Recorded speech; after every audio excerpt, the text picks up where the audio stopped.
भाई, दलित समाज होना कोई आसान काम नहीं है। जब लोगों को पता चलता है कि ये दलित समाज से है तो दिया हुआ प्लेट भी छीन लिया जाता है। राज तिलक ने भी सोच लिया कि मुझे भी यूट्यूबर ही बनना है। राज तिलक को बहुत ज्यादा संघर्ष करना पड़ रहा था जब लोगों को पता चला राज तिलक दलित समाज से। और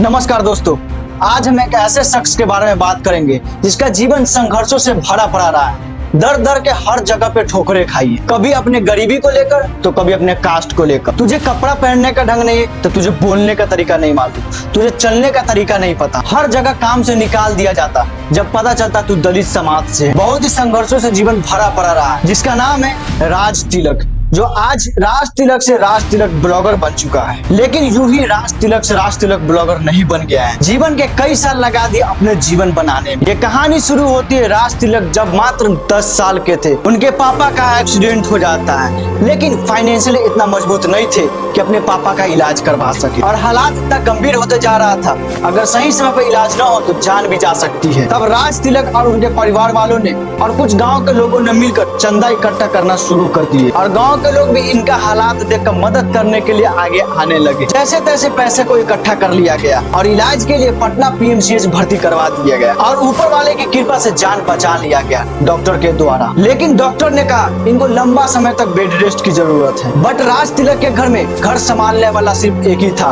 उनके पापा, जो वो भी अभी बेड रेस्ट पे चले गए थे। इसीलिए दाल रोटी को चलाने के लिए, घर की जिम्मेदारी उठाने के लिए कोई न कोई को आगे आना ही पड़ता। तो फिर राज तिलक घर का बड़ा बेटा होने के कारण घर की जिम्मेदारी को समझते हुए मात्र 10 साल की उम्र में कमाने के लिए निकल पड़े। लेकिन उन्हें क्या पता था ये दुनिया बहुत ही जालिम है। और राज तिलक संघर्ष करते करते बिहार के हाजीपुर में पहुंचते हैं। दर दर इधर उधर ठोकरे खा रहे थे लेकिन काम नहीं मिल रहा था। तभी एक शाम को काम मिलता है बेंगल्स बनाने को, इसे शुद्ध भाषा में कहे तो लहठी बनाने को। लेकिन वो भी इन बच्चे का फायदा उठाना चाह रहे थे और मात्र 500 के महीनों पर बात कर लिए। राज तिलक के पास कोई दूसरा ऑप्शन नहीं था इस काम के अलावा। तब राज तिलक बहुत ही मेहनत के साथ काम करता और 500 जो महीनों का मिलता वो सीधे सीधे डायरेक्ट घर पे भेज देता था ताकि घर का दाल रोटी चल सके। लेकिन उसकी मम्मी को भी पता था कि 500 में महीने भर दाल रोटी नहीं चल सकता है। तब उसकी मम्मी ने भी काम करना शुरू कर दिया और दूसरे के खेतों में जाकर बनिहारी करने लगे और फिर घर का पालन पोषण दाल रोटी बहुत बढ़िया से चलने लगा। बट उधर राज तिलक को बहुत ज्यादा संघर्ष करना पड़ रहा था जब लोगों को पता चला राज तिलक दलित समाज से। भाई, दलित समाज होना कोई आसान काम नहीं है। जब लोगों को पता चलता है कि ये दलित समाज से है तो दिया हुआ प्लेट भी छीन लिया जाता है। लगभग 5 से 6 सालों तक हाजीपुर में काम किए, फिर वहां से निकल पड़े और बिहार के मुजफ्फरपुर के कच्ची पक्की में पहुंचे काम करने के लिए और यहाँ भी लहठी के ही काम करने लगे। बट हाजीपुर के मुकाबला यहाँ पैसा थोड़ा ज्यादा दिया जा रहा था, 4500। और फिर राज तिलक के घर का पालन पोषण थोड़ा बढ़िया तरीके से होने लगा। बट यहाँ भी राज तिलक को संघर्ष करना पड़ रहा था। लोग राज तिलक के साथ बैठना नहीं चाहते थे, न साथ में खाना खाना पसंद करते थे, क्योंकि लोगों का कहना था ये दलित समाज से है। लोग का ताना सुन सुनकर 4 सालों तक काम किया कच्ची पक्की में और फिर वहां से निकल पड़े और 2023 की शुरुआत में ही चैनपुर गांव पहुंचे अपने दोस्त के पास और यहाँ भी लहठी का ही काम करने लगे और बहुत ही मन लगाकर काम करने लगे। और कुछ ही महीना काम करने के बाद राज तिलक को सोशल मीडिया की जानकारी हुई। राज तिलक देख रहे थे सोशल मीडिया के द्वारा बहुत सारे मिडिल क्लास और बॉटम क्लास काफी तेजी के साथ जीवन को बदल रहे हैं। फिर क्या, राज तिलक ने भी सोच लिया कि मुझे भी यूट्यूबर ही बनना है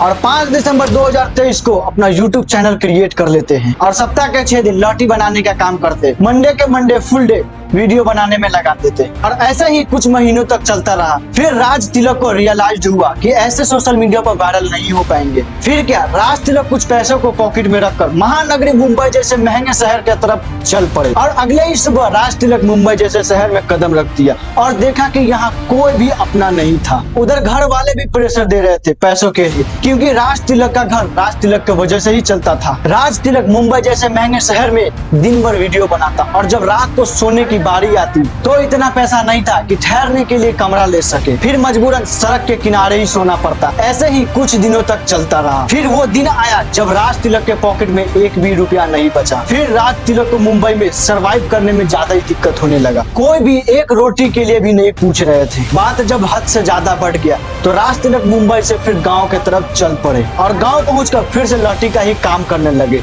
और पार्ट टाइम वीडियो भी बनाते। फिर कुछ महीने काम करने के बाद पैसे को इकट्ठा इकट्ठा कर लिए और फिर से मुंबई की तरफ चल पड़े अपने सपने को लेकर यूट्यूब पे वायरल होने के लिए। और मुंबई पहुंचकर खूब मेहनत करने लगे यूट्यूब पे वायरल होने के लिए। दिन भर वीडियो बनाने में लगे रहते थे, एक जगह से दूसरे जगह, दूसरे जगह से तीसरे जगह हमेशा जाते रहते थे वीडियो बनाने के लिए। और रात को जब सोने की बारी आती तो फुटपाथ पे ही सो जाते। Day by day per day हर दिन रूटीन को फॉलो करते ऐसे ही। लगभग 1 महीने बाद पॉकेट फिर से ढीला हो गया और फिर से सरवाइव करने में दिक्कत होने लगी। और फिर क्या, गांव फिर से लौट आए। ऐसे ही कई बार, कभी मुंबई तो कभी बिहार, कभी मुंबई तो कभी बिहार, ऐसे ही कई शहरों को बदलते रहे। फिर 2024 के लास्ट में दिल्ली निकल पड़े वायरल होने के लिए। और वहाँ एक लड़का से दोस्ती हो गया जिसका नाम फिरोज था। फिरोज काफी सपोर्टिव इंसान था जो लोगों को मदद किया करते थे। और धीरे धीरे राज तिलक और फिरोज की दोस्ती काफी गहरा होता गया। फिरोज बहुत हद तक राज तिलक को सपोर्ट करते थे, फाइनेंशियली और दाल रोटी में भी। इससे राज तिलक अपने यूट्यूब पे काफी अच्छे से ध्यान देने लगा और काफी तेजी के साथ आगे बढ़ने लगे। ऐसे ही कुछ महीनों तक चलता रहा और बीच में ही कुछ कारणवश फिर से गाँव लौटना पड़ा। और अगले फिर कुछ ही दिनों में दिल्ली फिर से लौट आए और इस बार पहले के मुकाबला मेहनत काफी ज्यादा कर रहे थे। दिल्ली के कोने कोने में जाकर वीडियो बनाने लगे। फिर आया राज तिलक के पीरियड में गोल्डन डे, 8 जून 2025 दिन संडे,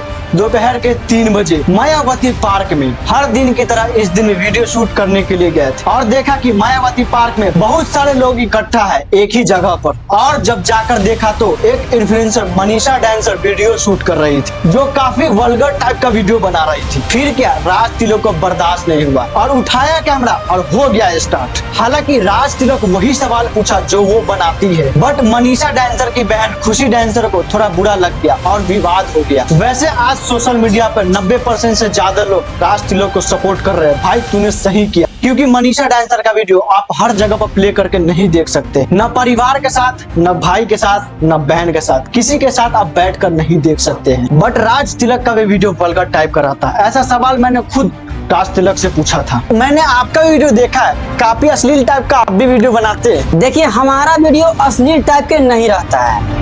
जो अश्लील टाइप के वीडियो बनाती है उसको हम अश्लील टाइप से रेलते हैं। क्यों रेलते हैं? क्योंकि ऐसा वीडियो बनाने से पहले वो 100 बार सोचे।